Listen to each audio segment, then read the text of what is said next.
A lot of people, when they Mhm. hear that we work together, the immediate thing they say is, I could never do that. Today, I'm joined by two entrepreneurs whose successful software journey is a side-by-side endeavor that goes far deeper than a professional partnership. We doubled the prices and people kind of didn't blink. Like new people were paying twice as much and twice as often. And kind of overnight in 1 month, we went from $5,000 a month to $20,000 a month. Then we made it full-time products. As a married couple who built a successful company with several software products, Kim and Jason Coleman bring a unique perspective to the world of bootstrapping. Hello, everyone, and welcome to another episode of Plugin.fm. In this episode, we're going to explore how Kim and Jason navigate personal and professional challenges, from compromising or not on hard decisions, all the way to facilitating a healthy work environment that encourages both team buy-in, all the while maintaining a harmonious marriage. In 2006, they launched Stranger Studios, a web design and software development studio. In 2011, they launched their now flagship product, Paid Memberships Pro, and they really saw success in 2015 once they started building the team. Kim and Jason, welcome to the show. Hey, Patrick. Hello. Thank you. Thank you for having us. Yes, and thank you for joining us. I am excited to chat with you. It's been a little bit since we've chatted in person, I guess, on a podcast. I want to start with what inspired you to venture into software and why start your own company? Yeah, for us, we've been high school sweethearts. We started dating in actually 1999. So really long time. We followed each other through college. And when I graduated college, I just thought, I could keep freelancing. We were doing side work through college to make extra money. And I thought, why not keep doing this? I had a lot of freedom of my time. I was living very well. I think we're both people who like to live well. So we saw that as kind of the clearest path to keeping up the lifestyle we wanted, the balance of work and fun, and more time to spend together. That sounds. Yeah. Go ahead, Jason. Tell me your thoughts. Oh, yeah, totally. Like, I guess just to piggyback on that, I see Kim and I as high agency people. Like, we like to have control over our life and what we're doing. And really, one of the best ways to do that is to start your own business and schedule your own time. And like at this time of year, who knows when this podcast goes live, but it's almost December. And Yep. when like working from home, we would do our Christmas shopping at like one Yes. in the afternoon on a Tuesday. And so that's like a small thing, but then raising kids, from the home, working from home, being able to take off when we want to, and owning the stuff that we're building. So we benefit more from the, the business itself was all super important to both of us. So it made perfect sense. Yeah, there's a lot of agency working for yourself, and it's. I think if you do it right, it's maybe the most secure feeling you can have is when you work for yourself. And actually, especially since you two run a subscription company that is even more reliable on top of a regular business. So you really have really high agency and really predictable revenue, and also awesome time management of over your own life. So I love hearing that. Let me ask a little follow up there. But did you think about going into tech versus going into any other industries, or was it always I'm interested in web development or something like that? We did kind of, or I did personally, and I have a love of baking and cooking, and I worked at a cool cafe growing up. So part of me was like, let's open a bakery or cafe, and Jason would joke about running a sandwich truck or some other like kind of food truck. But really, we couldn't beat the lifestyle of sitting and working in your pajamas, in your living room, and having your kitchen nearby, and for many years, the pain-free, not having a team to manage or other people involved. That it was just the two of us. So for the first few years, there was a lot of takeout and chilling and video games and good life balance. That sounds really magical. To be totally honest, it sounds great. No, I remember what was it like the first or second month that I left my job and started working with Kim. We binged like The Sopranos. So that's like our work-life balance. Like software is so scalable and programming development. When people ask about it, it's like, is that a good job? And I'm like, it's kind of like the most valuable skill on the planet right now. So it's not so bad. Like it's in high demand. And so it really just, we had those skills. We enjoy the work, I think, anyway. So it makes a lot of sense to stay into that field. Yeah. Even though we've kind of, and we still do every once in a while, like consider and start to venture out into side projects, but the core business is in software, and that's where it's at. And that's also I think that's also maybe because This is a weird, but I think your business has made it, right? It's Paid Memberships Pro Yeah. is so sustainable and so predictable, and is at such a high level where you can employ a full team of people and yourselves that you have the opportunity to experiment with new businesses. I don't want to say for fun, but you could try something for 3 months and see if it works for you, and then go back to Paid Memberships Pro and reinvest your time there. Yeah, we're very careful about that. We do brainstorm it a lot. I think that's being an entrepreneur, you can't not step into that zone. You like see a cool storefront for sale, you're like, that would be my bakery, you know, and you consider it, but then, reality check. That's why Jason's there to say, like, let's do the numbers, let's make the spreadsheet. And then you're like, oh my God, no. Yes. Wait, I have to wake up Yeah, we at have 3 to- a.m.? No. Yes, I get that. We have to keep our eye on the ball, but we do every once in a while venture out, and just the best opportunity when we come down to it is just always to kind of grow the thing that we have already working. Not enough businesses forecast what would happen if they do X, or what would happen if they don't do X. Jason has a really great insight coming up, knowing how much revenue they'd have to give up to experiment with Paid Memberships Pro. Okay, so you started in 2006, and up until 2015, it was just you two, and then you launched, and that's when you started developing the team around Paid Memberships Pro. Maybe even give us a little bit of the explain some of the gaps in between those dates. And Jason, I'll start with you this time.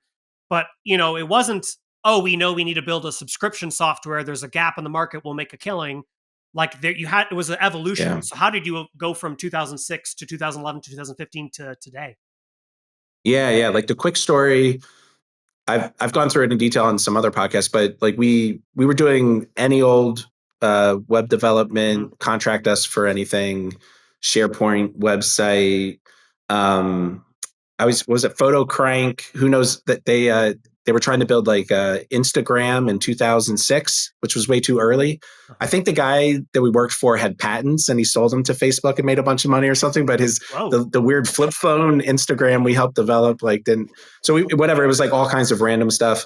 And then we slowly narrowed in on WordPress as like a focus, and then e-commerce as a focus within WordPress, and then memberships as a focus within e-commerce space. And that's when we started building, the software on top of WordPress to manage membership sites for a few of our customers. We were just, contracting one-off projects at that time. But then once we built it, we took another year after that to kind of generalize it so we could release it open source. And we were motivated to like be close to the money. Like through 2008, we realized like our clients who just had like fun blogs on the side or doing like, they're trying to do kind of unsustainable stuff with their website. Like they're like, oh, I need money. I can't spend, on this anymore. But the people whose websites were making them money, they were like, you're now the most important. I lost my job, but my side project that was bringing in money is now the most important thing in the world to me. So, so we wanted to be close to the money. And we also saw like the success back then of like WP e-commerce as like an open source project that people were, and there was like the thesis versus Matt Mullenweg kind of battle. And we were like, oh, we're on team open source. So we wanted to like share the code that we had built and really build a platform. So from like 2011 then to 2015, we were like straddling consulting and products. Like PM Pro was kind of ramping up, but we made most of our money consulting. And it was always like taking time. We could bill hundreds of dollars an hour for clients, but we'll like for like $20 a month answer your support. We were like spending way too much time on Paid Memberships Pro and not getting paid the same. And then around 2015, we made that jump where we're like, hey, for these next 3 months, we're going to turn away all the consulting work. We were making an investment at that point. So we're like, hey, for the next 3 months, we were making like $20,000, $30,000 a month consulting. So it was like, oh, we're going to make like a $60,000 to $90,000 investment to see if we can make Paid Memberships Pro work. And it did. Like, luckily, we spent 3 months doing stuff, and luckily it worked out. We started asking for money more often. We doubled our prices, and we had already built up it took a bunch of years to like build up the user base of the free Paid Memberships Pro product. So then when we started giving, saying, hey, you should maybe pay us for this add-ons or this other thing, people are like, sure, we love you. And we're like, oh, okay. Then we made it full-time products and we stopped all the consulting. I always love the transition from consulting to product because it feels like every hour you're consulting, you're like, I'm making money. It feels really good. And it's really hard to go to software, and especially like open source where like random people can submit really edge case bugs or Yeah. your plugin doesn't work when I've installed these 30 specific plugins. Well, okay, like lots of edge cases that you don't necessarily get paid for. Yeah. Okay, so you talked about how much you made consulting. Can I ask how much you were making roughly that time with Paid Memberships Pro? Like, was it $1,000 a month, $5,000, 10? Any idea? Yeah. No. No. I I could look at the stats, but my feeling is it was like $5,000 a month on Paid Okay. Memberships Pro, Okay. and then we doubled the prices and we doubled the number of places we were asking for money. So like we used to be able to use our add-ons for free, and now we're like, hey, you have to pay for the add-ons.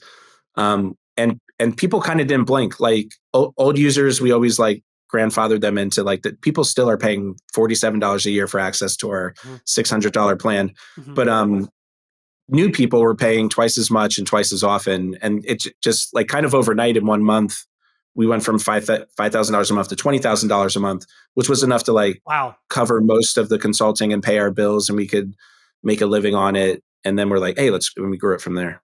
Wow, it's really incredible to double your prices and double all the things that you're asking when you're asking money. Yeah. That's really incredible to go from 5 to 20 to double the double. Yeah, it's crazy. And I mean, I guess we paid our dues like the 4 years before, like really grinding it. But I think sometimes other entrepreneurs are in the same situation where they're kind of like nervous to raise their prices, to ask for money in certain situations or sell it a certain way. And you're like, just take one of these tried and true business models and try it out for a month and see if it works on your business. And you might be surprised, like we were. But the other important thing is to make an investment. So to do that, because we were making money consulting, like we had to. It's easy to say double, but actually it took a lot of updates to the website and building a license server and all this stuff. So we had to like, hey, that's just going to take a month or 3 for us to do that. We had to make that investment. And luckily it paid off. The more I talk with Jason and Kim, the more I realize that you have to be aligned on 3 things. 1, your business values. 2, the priority of the business in your life. And 3, you just need to have exceptional communication.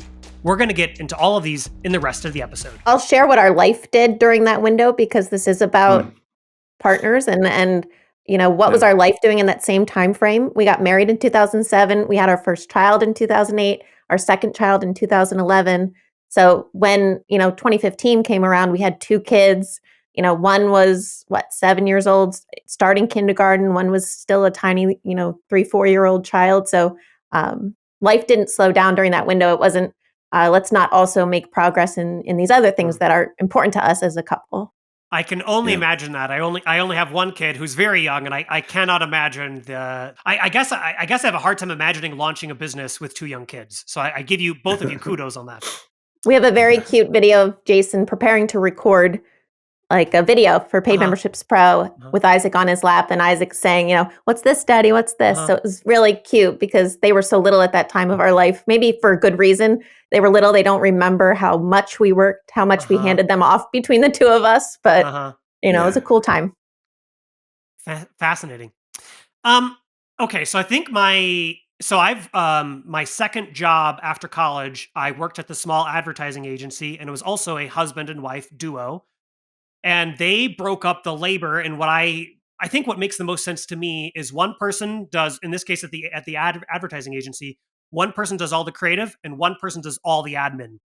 And I think that's probably one way of doing it, but I don't know if that's your way. So I guess my question is, how much do you overlap on skills and responsibilities, and how much do you balance each other versus I'll just handle this and you just handle that? I'll start with you, Kim. Yeah. So when we were consulting, we operated where one client was mine, one client was Jason's. So it was less about skills and more about like who was the decision maker, who was the owner of this project. I did always do more operations type things like paying the bills, but Jason always kept us in like a vision and projection and cash flow orientation. So it's interesting how we overlap in all those areas. I don't come from a computer science background. Jason does. So for the first years, he was like the developer. I was the designer of things. And over time, I learned the development things out of necessity. And he learned some of the basic, he'll tell you he doesn't have the design, like the CSS coding skills, but he has the eye to know a website's usability and things like that. So I think we crossed for a long time and did each other's roles kind of here and there. And I think more lately we've diverged from that and specialized more out of necessity because, our team needs us in different ways. As we've grown, different people need more focused time with Kim for these purposes and more focused time with Jason. So it's interesting how that's shifted over time. Definitely not I'm an admin and Jason's an operator at this team. I like hearing that you shifted a little bit. It's probably good for both of you to have done this almost the same job. Like, I'm thinking of a Venn diagram where like 90% of is overlapping. It's probably good because then you totally understand the role and you've both done the job. And then to separate a little bit more and specialize a little bit more when you have a team that needs it. Would you ever go back to kind of doing maybe in a magical world where the team was smaller? Would you ever go back to kind of doing almost the same thing? I'll say in some ways we romanticize and miss that because we work less together. And it was such a fun, when I talk about those like moments watching Sopranos and working, like we were side by side on a sofa, arms touching, like working together, talking, and he would unblock me and I would unblock him. And it was really fun, I think. And now we don't do that as much, but when we get moments too, we really treasure them because it's like the old days for us. Yeah. And totally. I'm trying to like organize the team to have more of that with Kim and I. It's funny. Like, was like one of Kim's love languages is acts of service. And like, there's no better act of service than like helping someone debug some code. Like it. So we definitely do. But out of necessity, we've had to like, there's so much work that like, it's kind of like you manage this, I manage that. Yeah. Okay. So I think eventually, I think so. I can imagine how in some areas of a business that I would share with a partner, I would be really good at this and I would want to have the decision-making ability and they'd be really good at that and want the decision-making ability. And you always want the other person's opinion and input, but then you merge it into all of the data and knowledge that you have and then you spit out, even if it goes against what they want. My question is, when someone is not the ultimate decision maker, when it's sort of, there's no clear person who's better qualified, how do you handle those decisions? That's probably the most stressful part of maybe working with your spouse. So I would love to know. I'll start with you, Kim. Yeah, we had to make a decision when the kids were small because I needed to be there for them, more available to them. So there were times where, Jason was operating more in the business, I was operating more in the home front, and over time it was like, we're going to give Jason the CEO title. And what does that mean? That means ultimate decision-making power, right? I have to be okay with that at all corners. There are moments where it gets really tense and I think we're going in a direction that feels not right, or I think Jason's making a decision that's going to impact my quality of life, give me more work, do something that shifts everything in the way that I get to work and the time that I'm going to have ahead of me and what I thought I was doing that day. And I have to be okay with that. As an adult, I've never had a boss.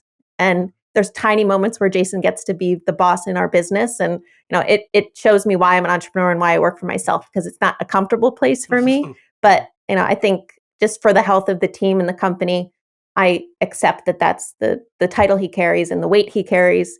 And, the decision making ultimately is his in those moments.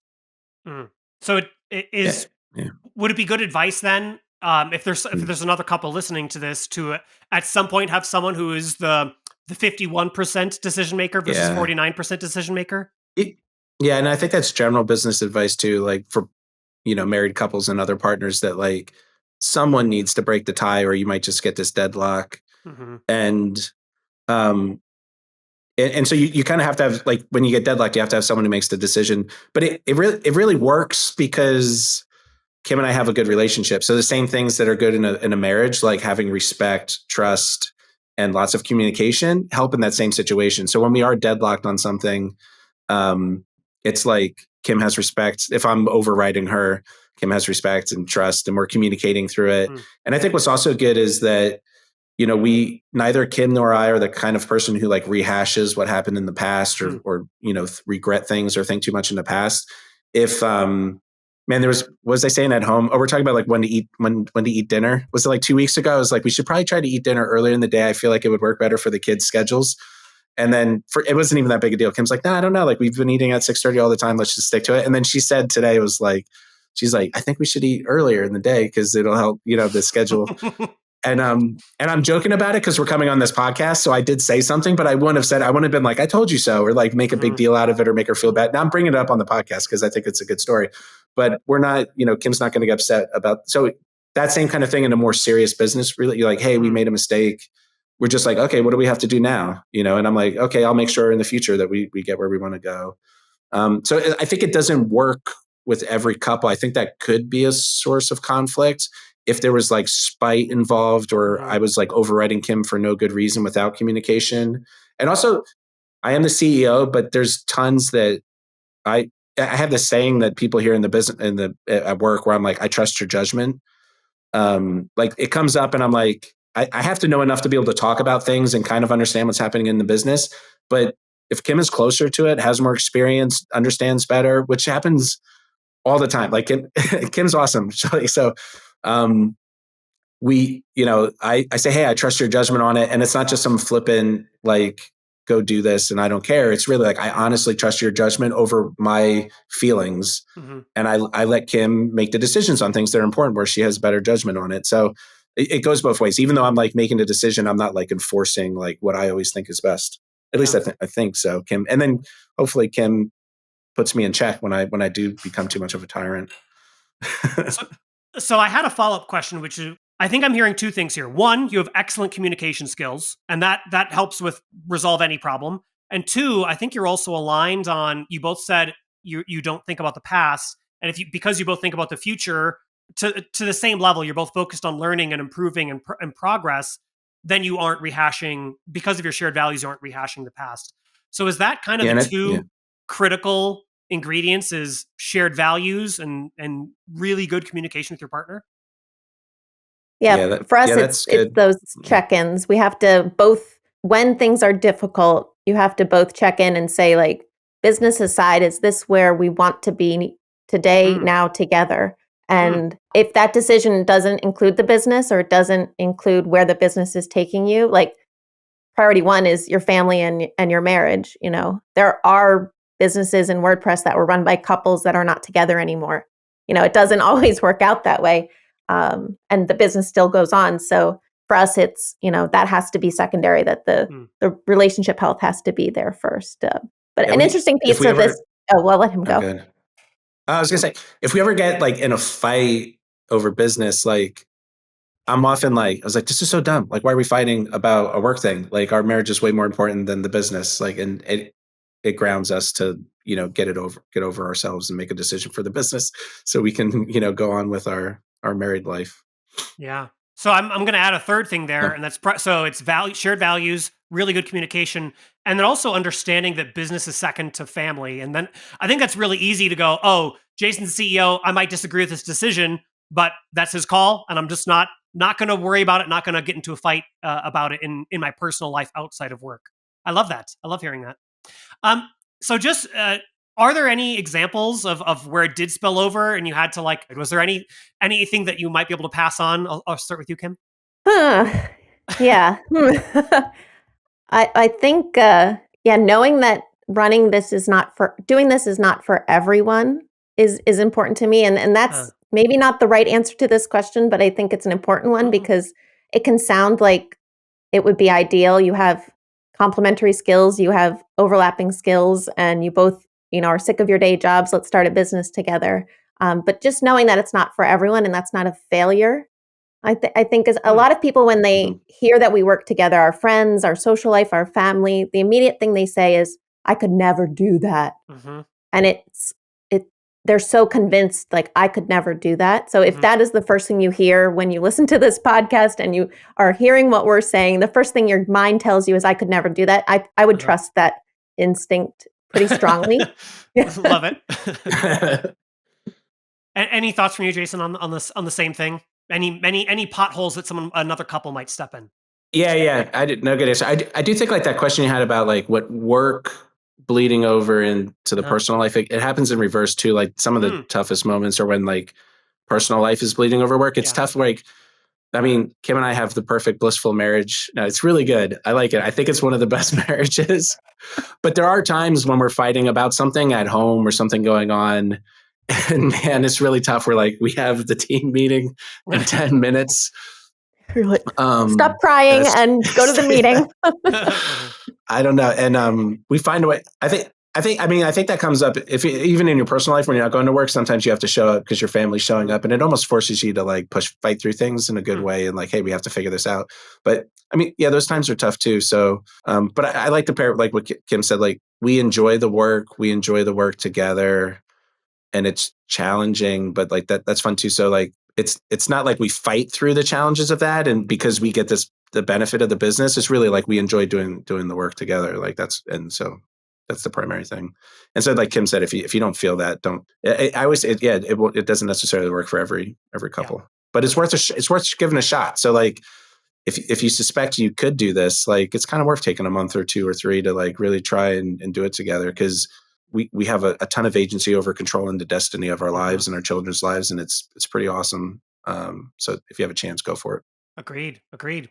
So, let me ask you a question about maybe dynamics and relationships. I think, and let me give you an example outside of work for a second. So, like, when you're playing board games with friends and there's a married couple, but sometimes like married couples will like work together to like fight other people who are individual. So that's just a dynamic I've seen at the board game table, and I think there's something about supporting your spouse. So when you do disagree with each other, do you show that to the team? So Jason has makes a decision. Kim, do you say, I disagree with the decision, here's why? Or do you kind of keep it private and maybe discuss it after work hours?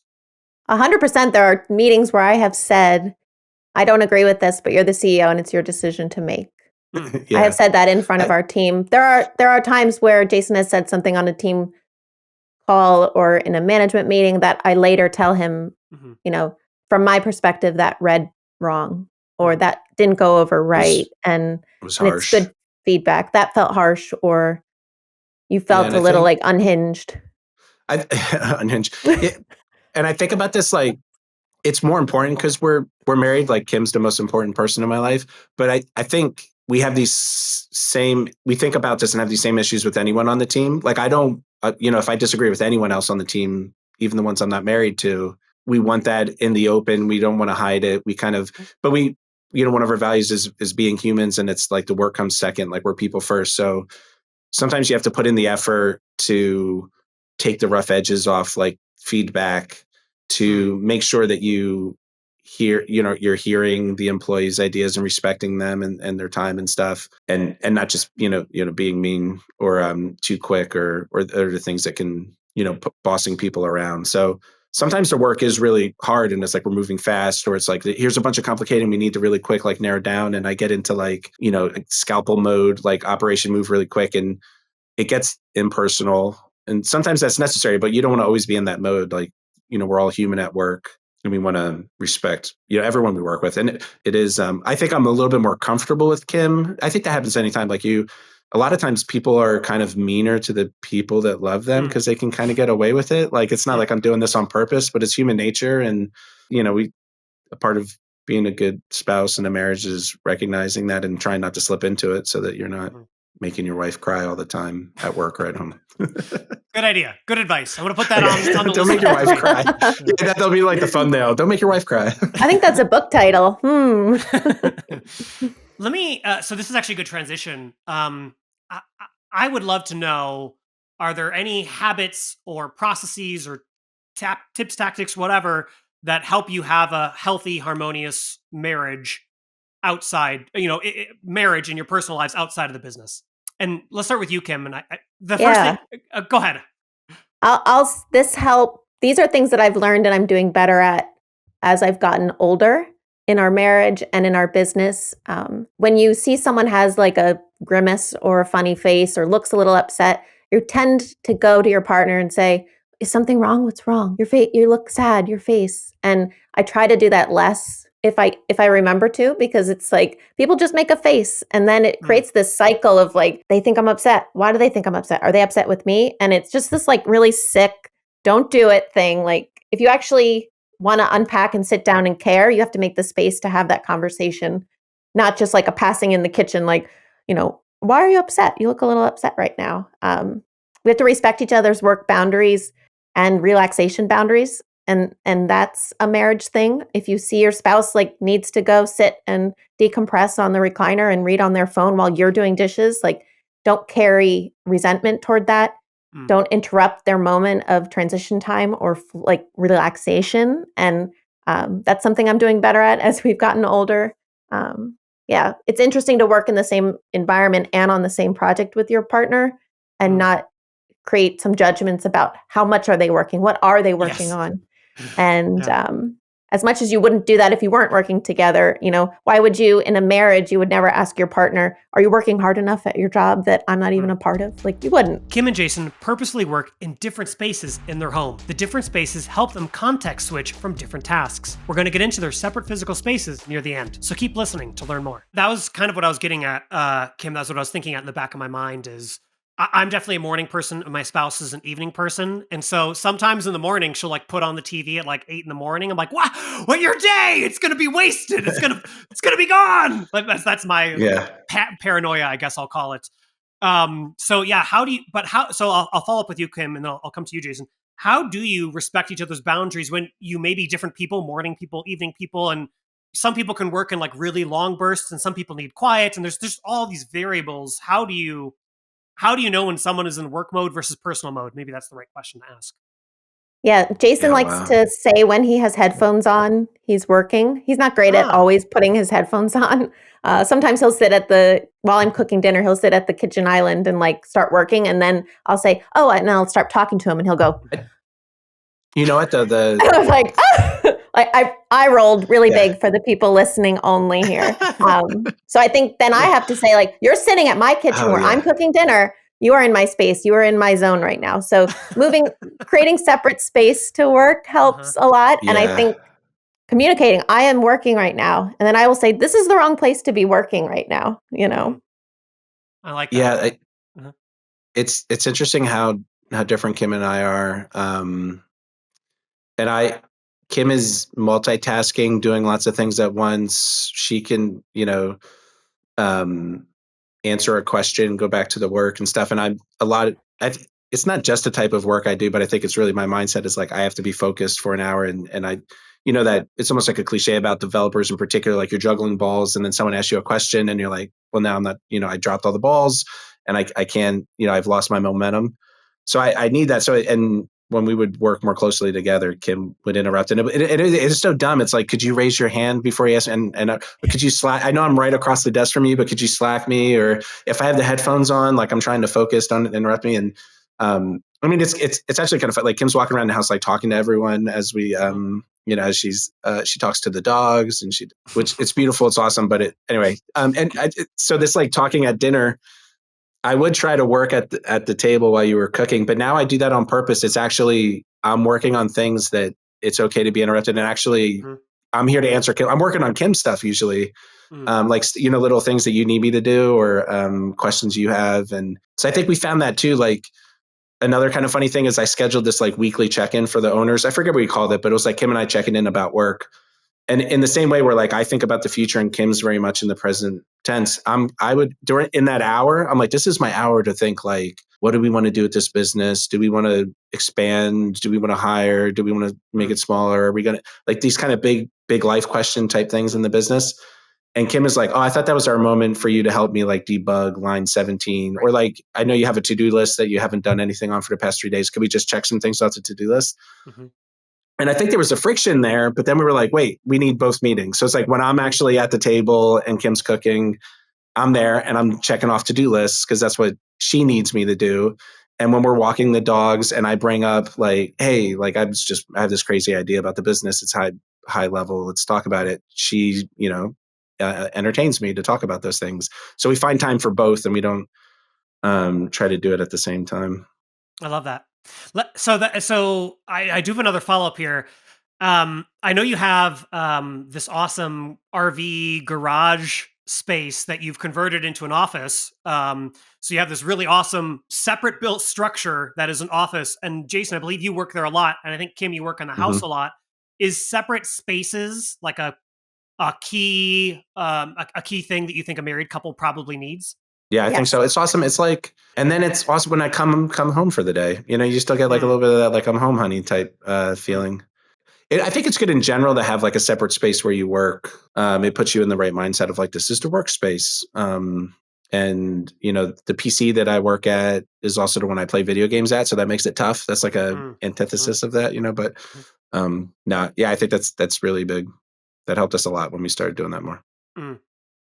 I've always wondered. I'll ask for myself personally here. So we have one office which I really like, but we don't have a second one for my spouse. And part of me wonders, like, is it worth either a building a second space or one of us getting like a co-working space? Then we can swap out in this office. But it does. Let me ask you this question here, Jason. How high up the priority list would you put getting a second space in terms of you're only making so much money every month? How important is that Oh. space? Yeah, I I mean, don't, it's a privilege yeah. to be able to afford a space or like going out. You can go to like actually, because I'm on a sabbatical now Hmm.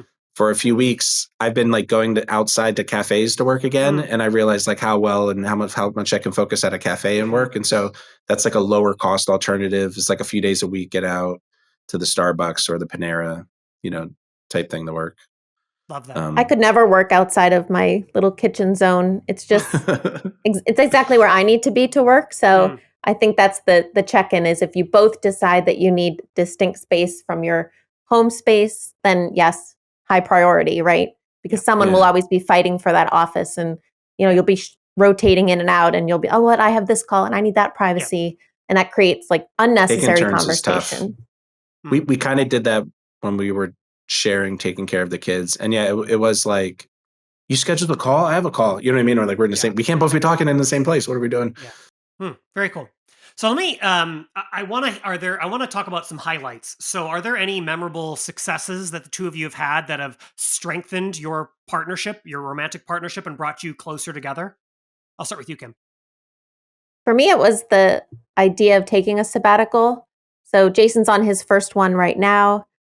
For myself, I took 3 weeks in September and I traveled and I Huh. took a sabbatical last summer. So I think those periods give you reflection on your own work and reflection on your relationship with work with your partner when you are married and working together and have been doing it. For us, it was 11 years before either of us took a distinct break from Mm, working together, which is a long time.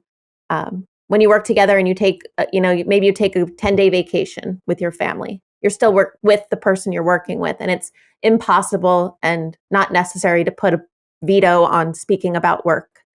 I think that you could say, oh, we're out to dinner tonight. We're not going to talk about work. Like that's unnecessary. If mm, you both want to talk about work, talk about work. If you both don't want to, don't do it. But the sabbaticals have been the distance that I've enjoyed. I think Jason is enjoying reevaluating and checking in even with yourself as a human being and reevaluating with yourself and how we work together and like, what do we really want this to look like? So I think those have been really important. fantastic. I really like that example. What about you, Jason? Yeah, I mean, it's weird to frame it as a success, but I think of a story of something that Kim and I went through when our first son was born. He was in the hospital for a couple weeks and had to have surgery, and we were at like the Ronald McDonald House across from the hospital, and we were doing consulting work at the time, and um, we would visit him in the hospital during the day and then come back to the room and we'd be programming for Mm, someone's, website, like doing mm, work to make the money. And then those next few months were kind of tough. It was like the winter lull, plus we had medical bills, plus like we didn't have time, because of all the follow up and stuff to do as much work.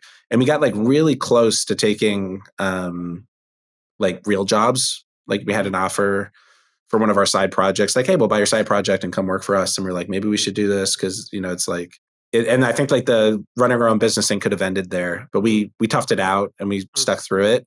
And that was kind of like, the bottom. And I think we learned a lot going through that.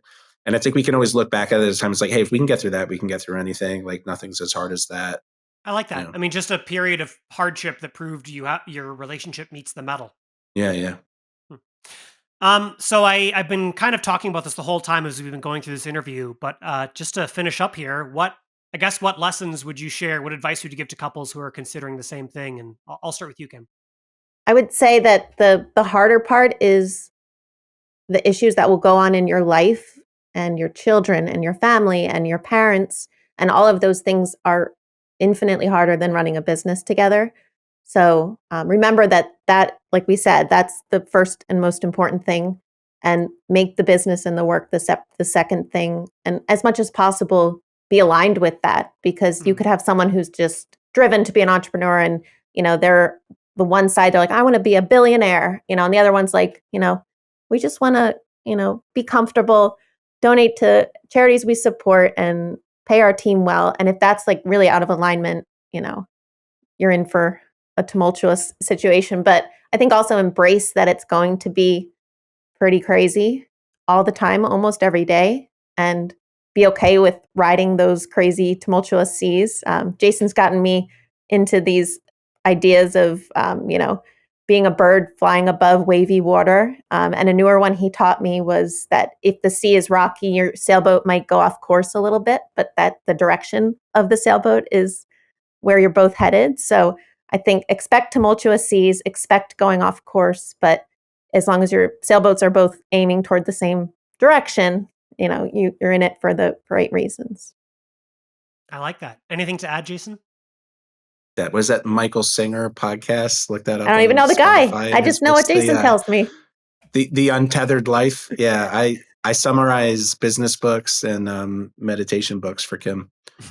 Um, but that's a good one. That's great. It's like you can't control the weather, you can't control the water, but you can control your sailboat to steer it. But sometimes the wind's just going against you, and you have to take down the sails and ride out the storm.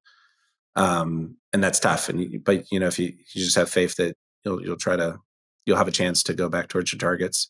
Yeah, I think I said earlier, like, give it a shot. Like, it really is such a great way to live life that it's worth taking a shot for the people who think that they possibly could do it. Like Kim said, there's a lot of partner-led businesses. Maybe it's not as obvious from the outside how much influence, like how much we're working together on this thing.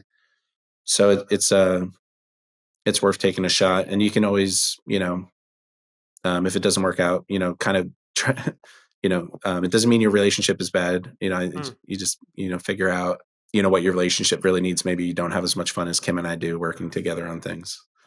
And you can just, find different jobs to move on that way. Yeah, I think the last thing that I'm putting together here is know yourself.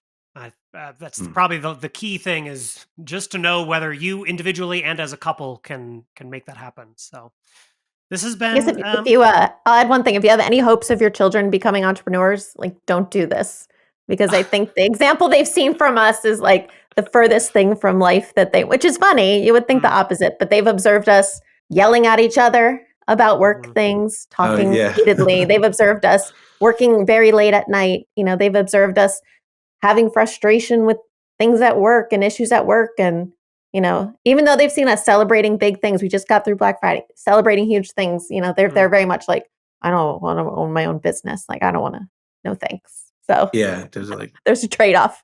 Kids don't want to do what you do. Well, it's TBD. Our kids are still kind of young. It's TBD. I think, like, we're still modeling some things, and they might figure it out. And once they have that first real job where they have to show up at 8 a.m. Or 3 a.m. for a bakery, they may reconsider. It's almost it's almost a good thing. It's funny, especially our son who's older, like, wants to get a job. And there's nothing wrong with these jobs, like, working at the gas station, being, a cashier somewhere, or working in retail. And I'm like, like, your parents we have this business, like, we've often offered them, like, hey, we pay people online to do the same thing that you're capable of. As a kid, I would love to have had these opportunities. In fact, I did kind of work for my mom in a certain capacity, but, like, they're not interested. Like, they're not, it feels like easy to them. So they're like, no, I want, like, the more mundane job. And it's like, okay, cool. So it's like, it's weird. Like, they're not following our footsteps to, like, work on the internet and take part in this creator economy that we're wrapped up in. Maybe someday. Maybe someday. I think they got to give it a go. I think actually and maybe Kim feels this way too, like the mundane jobs we had like in high school and college, it really hammered home like, oh, I don't want to do this. I don't want to work in a factory. I want to, and that kind of like led us to where we are now. So maybe when our kids have that experience, they'll come back to entrepreneurship. That would be my guess, but who knows? You just have to see where things go. Kim and Jason, thank you so much for sharing your thoughts, and thank you for being on the show. And I'd love to know, where can people learn more about you, talk to you, or reach out to you? Sure. Our business's website is strangerstudios.com. And if you're considering starting a business with your partner or having trouble with a partner you're running a business with, I open myself to talking with you. You can reach out on our contact page there or email kim@strangerstudios.com. We can set up a coffee talk and 20 minutes on Zoom to just hash out anything I can help unblock for you. That's incredible. Thank you so much. Anything to add, Jason? Oh, that's awesome. Talk to Kim. I'll help out too. Love it. This has been great. I've really enjoyed this conversation. It's been fun to think of and talk about these things. Wonderful. And thanks to our listeners for tuning in.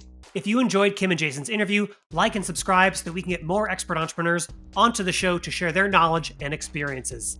Also, help us spread the word to entrepreneurs like you by sharing on your socials. If you want to know what we've got coming up before anyone else, visit Plugin.fm's website to click on the subscribe button to be in the know.